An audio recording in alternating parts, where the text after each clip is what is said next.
Hey everyone, Matt back your rancher here. So today I'm going to show you how to hand pollinate passion fruit flowers.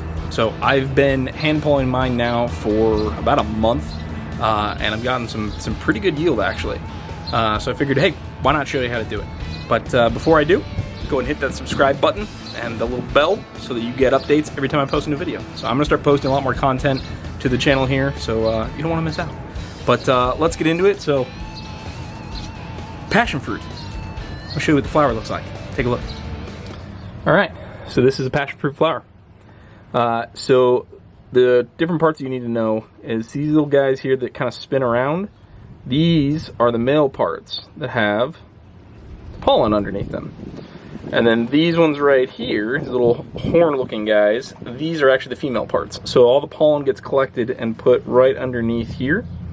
And then you can actually see, if you see that little ball right there that comes with the female parts, right where the female parts all connect, that's actually the passion fruit.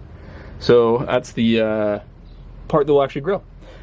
So basically what I do is, and it depends on the type of fruit, this particular flower can actually self-pollinate. So I can use the male parts here and put them on the female parts here. But what I like to do is, since there's enough flowers that are blooming on this vine, I will actually grab a male part from another flower and rub it underneath the female part on this flower.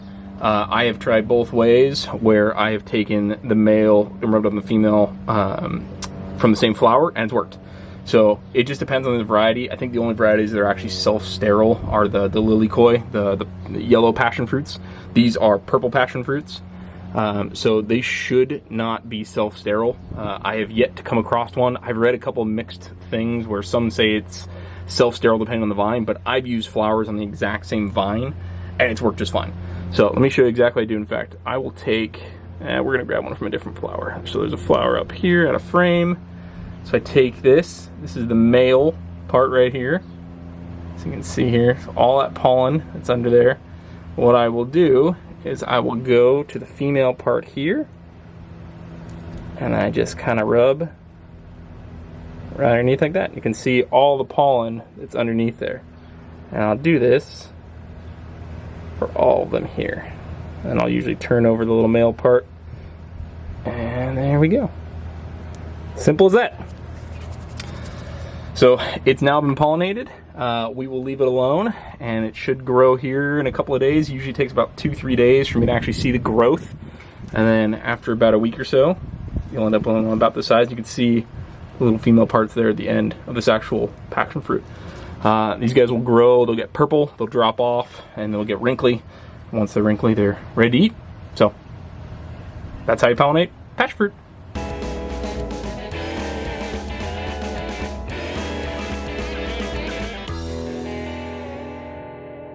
All right, so it's been 2 days. The flower closed up overnight, the first night, and has been closed since then. But we're gonna check and see if we actually did a good job hand pollinating it. So the way you do this is very carefully spread apart the petals and take a look in there for the actual fruit, the little ball. You can see right there, you see how it's green? So it was originally yellow. And when it turns green like that, we know that we did a good job hand pollinating it. So I just kind of close it back up. If you don't get a good pollination, the flower will drop off like this here. And you can see the actual little passion fruit in there. See, it kind of turned kind of a brownish yellow. So that one, this particular one did not get pollinated. This is one of the ones from kind of the top of the vine that I couldn't reach. And I just kind of let them go because if bees aren't getting them at that point, it is what it is. I'm not getting the ladder out. So this guy right here, we were successful in our pollination. I marked him with a little zip tie here so I know which one it is. And we're gonna watch for a couple of days and see how long it takes for the fruit to actually emerge outside of the petals. So let's take a look.